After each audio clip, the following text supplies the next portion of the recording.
This is Palak Nanak studying MBBS and welcome to my YouTube channel.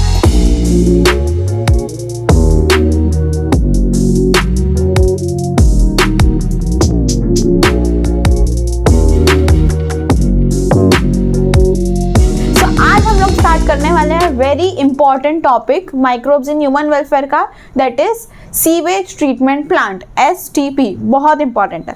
अब जो normal हमारे houses से जो भी वेस्ट एक्सक्रीटा वाला जो पानी निकलता है हमारे घर से, वो जो म्यूनिसिपल है वो उसको क्लीन करती है, क्योंकि उसको गंदे पानी को डायरेक्टली हम कोई भी वाटर बॉडी में नहीं छोड़ सकते, कोई भी रिवर या स्ट्रीम में नहीं छोड़ सकते, हमें उसको क्लीन करना पड़ेगा। तो वो जो वाटर है उसको क्लीन करने के पूरे प्रोसेस को हम लोग बोलते हैं सीवेज ट्रीटमेंट प्लांट। ठीक है, हर जगह पे होता है सीवेज ट्रीटमेंट प्लांट। अब सीवेज ट्रीटमेंट प्लांट के 3 स्टेप्स होते हैं, मतलब 3 सीरीज ऑफ स्टेप्स होते हैं जिसके थ्रू पानी बहुत गंदा से साफ होता है। सबसे पहला है प्राइमरी, दूसरा है सेकेंडरी और तीसरा है टर्शरी। तो एक एक करके अच्छे से इलैबोरेट करते हैं इन स्टेप्स को।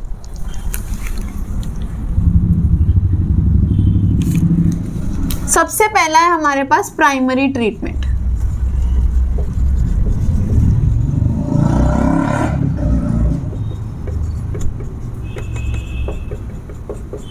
प्राइमरी ट्रीटमेंट जो है वो एक फिजिकल प्रोसेस है। सबसे पहला जो हम काम करेंगे विच इज फिजिकल,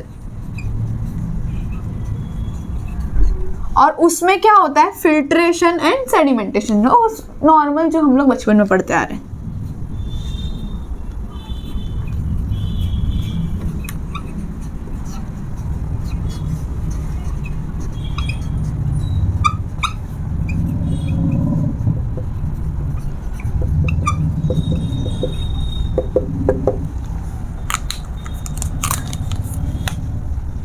अगर हमारा जो ये प्राइमरी सेटलिंग टैंक है उसके अंदर क्या होगा, एक तो सेडिमेंट होगा और जो ये पार्टिकल्स होंगे उनका फिल्ट्रेशन होगा। किसका फिल्ट्रेशन होगा?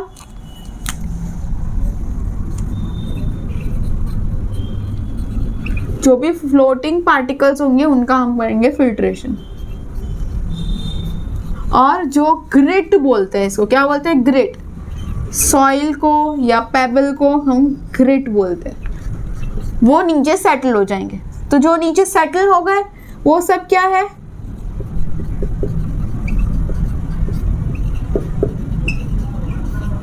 और ये है प्राइमरी इफ्लुएंट।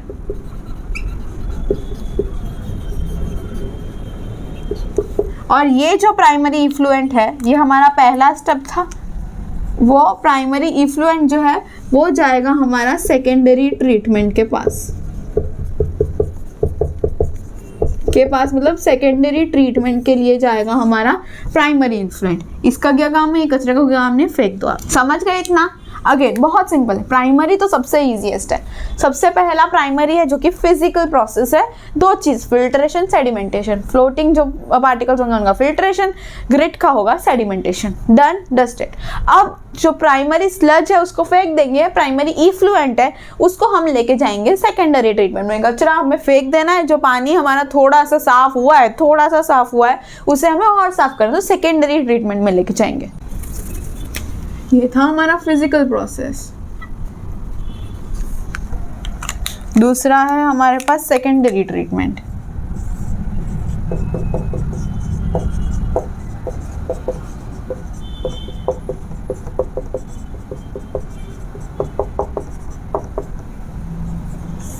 ये क्या होगा हमारा? Biological process. अब ध्यान से मेरी बात सुनना, एकदम ध्यान से।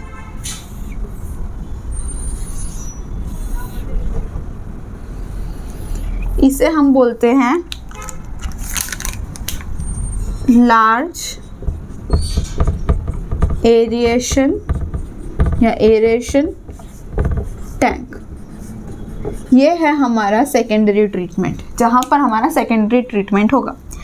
हमारे पास था प्राइमरी इफ्लुएंट जो हमारा प्राइमरी ट्रीटमेंट से आया था। वो प्राइमरी इफ्लुएंट जो है हम डालेंगे लार्ज एरेशन टैंक के अंदर। तो क्या है ये हमारा पूरा प्राइमरी इफ्लुएंट? समझे इतना? ये एरेशन टैंक जो होगा इसके अंदर प्रेजेंट होगा एक एजिटेटर। वो एजिटेटर क्या करेगा, जोर जोर से तेज तेज घूमेगा, जिसकी वजह से यहाँ पर ऑब्वियसली एजिटेशन होगी, प्लस बाहर की एयर जो है वो अंदर आएगी। ठीक है, तो क्या हुआ, ये agitation plus entry of outside air, यानी air pumped inside, air is pumped into the aeration tank. समझे इतनी बात? जो प्राइमरी इफ्लुएंट है उसको हम लोगों को जोर से एजिटेट करना है, पर इसमें कैच क्या है ना कि इसके अंदर प्रेजेंट होगा ये, जो कि हम डालेंगे। प्राइमरी इफ्लुएंट तो है वो अलग है, ये जो मैंने चेक्स बनाएंगे मैंने इसके अंदर डाला, और इसे मैं कहूंगी फ्लॉक। क्या कहूंगी? फ्लॉक। फ्लॉक क्या है? Bacteria masses with fungal filament, very important। क्या है floc? Bacterial masses with fungal filament। अब वो फ्लॉक मैंने क्यों डाला? मैंने सबसे पहले तो थोड़ा सा फ्लॉक लिया एज एन इनोक्यूलम, जैसे हम लोग एक दही में इनोक्यूलम यूज करते हैं पुरानी दही का, वैसे फ्लॉक डाला हमने थोड़ा सा एज एन इनोक्यूलम। अब वो क्या करेगा, इसमें जो है प्राइमरी इफ्लुएंट में बहुत सारा कचरा है जिसे हम कहेंगे ऑर्गेनिक मैटर। ऑर्गेनिक मैटर जो है वो हमारे लिए कचरा है, पर वो जो मैं फ्लॉक डाल रही हूँ उसके लिए खाना है। तो अगर मैंने फ्लॉक डाला तो वो सारा का सारा ऑर्गेनिक मैटर जो इस प्राइमरी इफ्लुएंट में प्रेजेंट है उसे खा जाएगा। वही हमें चाहिए कि वो सारा का सारा ऑर्गेनिक मैटर खा जाए और हमारे गंदे पानी को साफ कर दे। समझे इतना? तो ये इसलिए मैंने डाला फ्लॉक, और फ्लॉक डालने की वजह से मेरा BOD कम हो जाएगा। क्या कम हो जाएगा? BOD। Again very important topic, इससे डायरेक्ट क्वेश्चन आते हैं। BOD क्या है? BOD का फुल फॉर्म सबसे पहले it is biochemical oxygen demand. क्या है? Biochemical oxygen demand. BOD क्या है? क्या डेफिनेशन है उसकी? Amount of oxygen consumed if all organic matter in 1 liter water is oxidized by the bacteria। Very very important. अब इसका मतलब क्या है? बायोकेमिकल ऑक्सीजन डिमांड, अगर कोई बैक्टीरिया है जैसे कि हमारा फ्लॉक, वो खा रहा है ऑर्गेनिक मैटर, तो जब वो ऑर्गेनिक मैटर खा रहा है तो ऑक्सीजन भी कंज्यूम हो रही है। समझे? जब वो ऑर्गेनिक मैटर खा रहा है उसे वो खाने के लिए ऑक्सीजन चाहिए, तो वो है हमारा biological oxygen, biochemical oxygen demand. यानी कि अगर कोई एक बैक्टीरिया सारा ऑर्गेनिक मैटर खा रहा है और सारी ऑक्सीजन भी कंज्यूम कर रहा है, तो वो 1 लीटर के पानी में कितनी ऑक्सीजन कंज्यूम करेगा? That is biochemical oxygen demand. तो अमाउंट ऑफ ऑक्सीजन कंज्यूम, कितनी ऑक्सीजन कंज्यूम करेगा 1 लीटर वाटर के अंदर, जब सारा ऑर्गेनिक मैटर जो है वो खा जाएगा, वो ऑक्सीडाइज हो जाएगा, यानी खा जाएगा। समझे?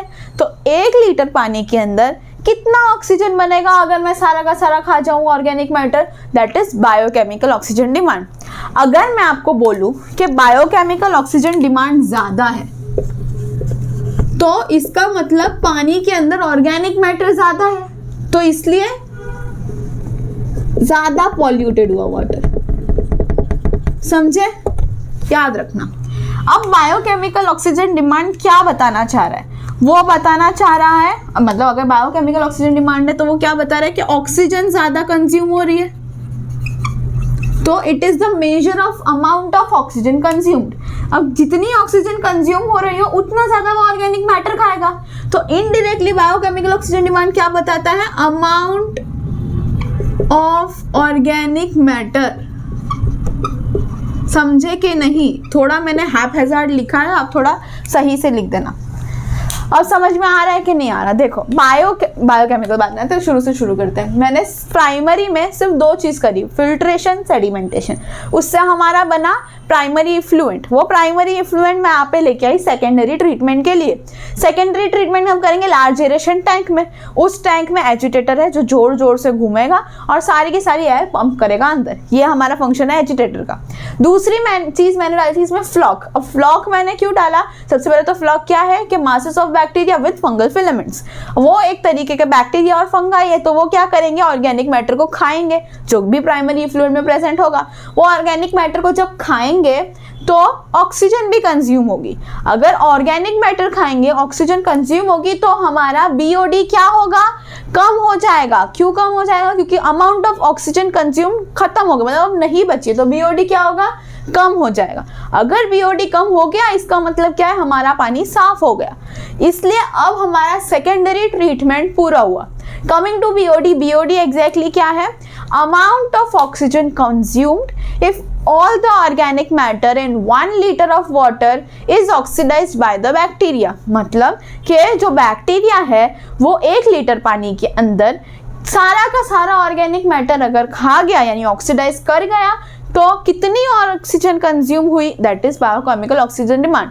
जितना ज़्यादा बीओडी होगा उतना ज़्यादा उसका पॉल्यूटेड वाटर बताएगा कि जितना बीओडी ज़्यादा है उतना मतलब वाटर पॉल्यूटेड है। तो बीओडी क्या मेजर करता है? एक ऑक्सीजन कितना कंज्यूम हो रहा है, इनडायरेक्टली कितना ऑर्गेनिक मैटर है उस पानी के अंदर। चलो, तो अब जब हमने सेकेंडरी ट्रीटमेंट कर लिया है तो ये प्राइमरी इफ्लुएंट नहीं कहा जाएगा। अब ये हमारे पास जो होगा, सबसे पहले तो ये सेकेंडरी ट्रीटमेंट के बाद ये जाएगा सेटलिंग टैंक में। कहाँ जाएगा? सेटलिंग टैंक में। जब सेटलिंग टैंक में जाएगा तो ये फ्लॉक है और दूसरे जो भी एक्स्ट्रा ऑर्गेनिक मैटर जो पड़े हैं जो भी है वो नीचे कलेक्ट होंगे। मेजरली जो होगा वो फ्लॉक होगा, उससे हम बोलेंगे एक्टिवेटेड स्लज। क्या बोलेंगे हम? Activated sludge. ये एक्टिवेटेड स्लज जो है उसको बताने के लिए मुझे जगह चाहिए, तो पहले ये लिख लो। चलो, अभी हमारा सेकेंडरी ट्रीटमेंट ही चल रहा है। ये है हमारा सेटलिंग टैंक। हमने एरेशन टैंक से यहाँ पे लाया हमारा सेटलिंग टैंक पे सिर्फ सेटल करने के लिए। तो जब हम सेटल करेंगे तो जो नीचे जो पार्टिकल्स होंगे जो सेटल हो जाएगा उसे हम बोलेंगे एक्टिवेटेड स्लज, और जो ऊपर बचेगा उसे हम बोलेंगे इफ्लुएंट। जो इफ्लुएंट है वो क्लीन इनफ है कि हम उसको छोड़ दें पानी में।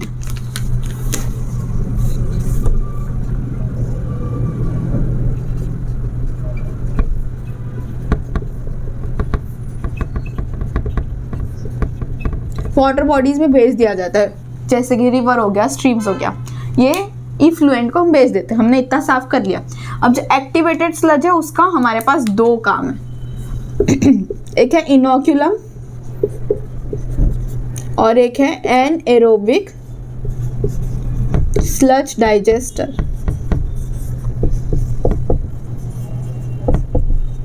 इनोक्यूलम मतलब क्या? जब आपको याद हो मैंने आपको बताया था लार्ज एरेशन टैंक में मैंने ऐड किया था फ्लॉक को। तो वो जो फ्लॉक है वो क्या है? एक्टिवेटेड स्लज का छोटा सा पार्ट है विच इज फ्लॉक। तो हम लोग एक ही चीज़ को रिपीटेड यूज़ करते हैं, यानी एक्टिवेटेड स्लज में स्लज में से थोड़ा सा पार्ट निकाल के एज अ फ्लॉक हम लोग as an inoculum large aeration tank में डालते हैं। फिर से उसका सेकेंडरी ट्रीटमेंट होता है, फिर से जो इफ्लुएंट बना और जो वो एक्टिवेटेड स्लज बना वो कलेक्ट होता है, वापस से वो उसमें एज अ फ्लॉक यूज होता है, वो रिपीट होता जाता है। So basically as an inoculum use होता है। दूसरी चीज एनारोबिक स्लज डाइजेस्टर में यूज होता है। इसका मतलब क्या है कि देखो ये है हमारा एनारोबिक स्लज डाइजेस्टर। इसके अंदर मैंने ऑलरेडी डाल के रखा है एनारोबिक मीथेनोजेनिक बैक्टीरिया, ठीक है, मैंने ये डाल के रखा है। उसके अंदर अगर मैं एक्टिवेटेड स्लज को ऐड करूं तो क्या हो गया, anaerobic methanogenic bacteria plus activated sludge. तो ये जो बैक्टीरिया है ये करती है डाइजेस्ट बैक्टीरिया और फंगाई को, इसको सारा का सारा डाइजेस्ट कर लेगी, खा लेगी, समझे। हमने ऐसे इनोकुलम एक चम्मच लेके उसमें डाल दिया, बाकी के जो 10,000 चम्मच बचे हैं उसे भी तो हमें फेंकना है ना, तो वो फेंकना इन द सेंस हम डाइजेस्ट करवा लेंगे थ्रू एनारोबिक मीथेनोजेनिक बैक्टीरिया।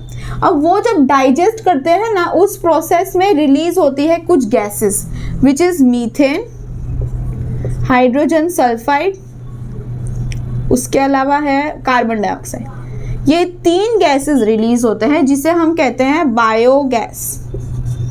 और काफ़ी लोगों को पता होगा biogas is used as an energy and it is inflammable,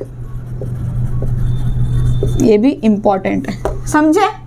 हमने शुरू से आगे प्राइमरी ट्रीटमेंट जो था उसमें हमने फिल्ट्रेशन, सेडिमेंटेशन, फिल्ट्रेशन फ्लोटिंग का, सेडिमेंटेशन ग्रिट का which is soil and payable. Primary sludge और प्राइमरी इफ्लुएंट बना, जो इफ्लुएंट बना वो सेकेंडरी में जाएगा which is large aeration tank, agitation होगा, फ्लॉक जो मैं डालूंगी which is masses of bacteria and fungal filaments.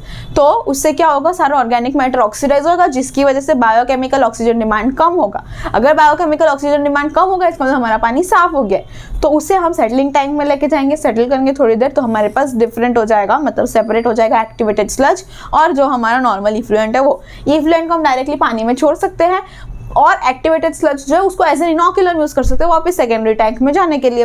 अब वो एक्टिवेट एनारोबिक स्लज डाइजेस्टर जो है उसमें क्या होता है, उसके अंदर मैंने डाल के रखी है एनारोबिक मीथेनोजेनिक बैक्टीरिया जो क्या प्रोड्यूस करेगी, मीथेन गैस। क्यों प्रोड्यूस करेगी, कैसे प्रोड्यूस करेगी, जब वो बैक्टीरिया डाइजेस्ट करेगा इन बैक्टीरिया एंड फंगाई को खा जाएगा। तो डाइजेशन के टाइम पर क्या रिलीज होती है, 3 गैसेस, एक हाइड्रोजन सल्फाइड, दूसरा मीथेन गैस, तीसरा कार्बन डाइऑक्साइड जिसे हम बायोगैस बोलते हैं। और वो बायोगैस एक एनर्जी की तरह यूज हो सकती है क्योंकि वो इनफ्लेमेबल है, ठीक है। अब मैंने आपको इनिशियली बोला था 3 ट्रीटमेंट होती है, 3 सीरीज ऑफ ट्रीटमेंट होती है, प्राइमरी, सेकेंडरी, टर्शरी। पर मैंने यहाँ पे प्राइमरी सेकेंडरी के बाद पानी तो छोड़ दिया रिवर में।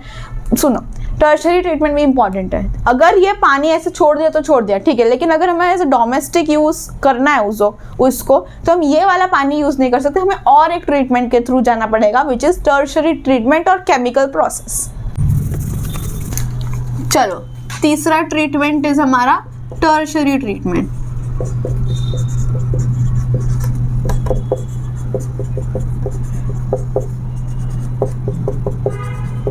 which is a chemical process or rather physiochemical process।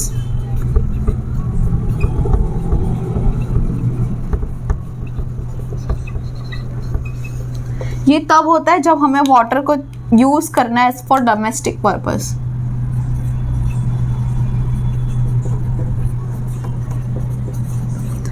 अब इसमें मैं आपको ज़्यादा परेशान नहीं करूँगी, हमने सेकेंडरी में बहुत डिटेल में पढ़ लिया, हम बायोलॉजिकली डिटेल में पढ़ेंगे, केमिकल को डिटेल में नहीं पढ़ेंगे। तो इसमें क्या करना है हमें, इसमें कुछ चीज़ों को पास करना है थ्रू वाटर जिससे वो साफ़ हो जाए, जैसे कि यूवी रेज,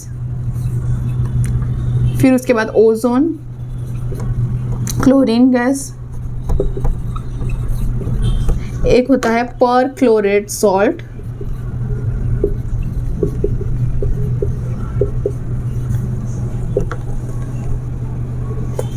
और एक है जर्कोनियम। इन जैसी चीज़ों को हम पास करेंगे वाटर से तो वो क्लीन हो जाएगा। अब क्योंकि बहुत अर्बनाइजेशन हो रहा है, बहुत डेवलपमेंट हो रहा है हमारी कंट्री का, तो जो पानी है वो भी ज़्यादा वेस्ट, जो पानी का वेस्ट है वो भी ज़्यादा प्रोड्यूस होगा। जितना ज़्यादा हमारा अर्बनाइजेशन है उतना ज़्यादा वेस्ट प्रोड्यूस हो रहा है। पर उस क्या बोलते हैं, उस सीक्वेंस के साथ, मतलब उस कंपटीशन के साथ हमारा सीवेज ट्रीटमेंट प्लांट नहीं बढ़ रहा है, वो कम बढ़ रहा है, जिसकी वजह से काफ़ी सारा पानी ऐसे गंदा जो है वो डाल देना पड़ रहा है ऐसे ही पानी में, विच इज़ नॉट गुड। उसको साफ करके डालना चाहिए। तो इस वजह से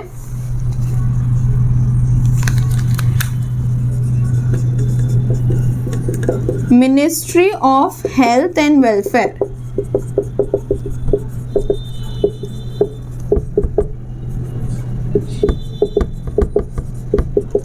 ministry of health and welfare ने 2 प्रोग्राम बनाए हैं। एक है गंगा एक्शन प्लान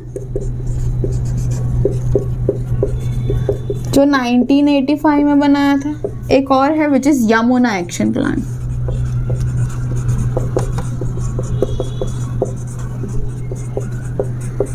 किस चीज़ की कौन सी प्रॉब्लम का सॉल्यूशन था ये कि बहुत ज़्यादा अर्बनाइजेशन हो रहा है लेकिन उतने सीवेज ट्रीटमेंट प्लांट नहीं बढ़ रहे हैं, तो हमने इसका सॉल्यूशन क्या निकाला होगा? सोचो, इतने बड़े दिमाग ने कुछ किया है, क्या सॉल्यूशन निकाला होगा? सॉल्यूशन ये है कि हम ज़्यादा सीवेज ट्रीटमेंट प्लांट बनाएंगे। वाह, मज़ा आ गया, नो ऑफेंस। हाँ, तो सीवेज ट्रीटमेंट प्लांट ज़्यादा बनाने की बात हुई है, इसीलिए ये वाले 2 प्लान बहुत इंपॉर्टेंट है। ये डायरेक्ट पूछे जाएंगे। Ganga action and Yamuna action plan में क्या हुआ था? उन्होंने ये बोला था कि अब हम सीवेज ट्रीटमेंट प्लान ज़्यादा बनाएंगे। अगर सीवेज ट्रीटमेंट प्लान ज़्यादा होंगे तभी तो सब वेस्ट साफ होगा, तभी तो पानी साफ होगा। इसे गंदा पानी हमें नहीं डालना है, तो उस प्रॉब्लम का सोल्यूशन है ज़्यादा ट्रीटमेंट प्लांट बनाओ। ठीक है, so that is it for today's video. आज की वीडियो यहीं तक रखते हैं। नेक्स्ट वीडियो में बायोगैस प्रोडक्शन की बात करेंगे। So I will meet you in my next one. Till then, bye bye.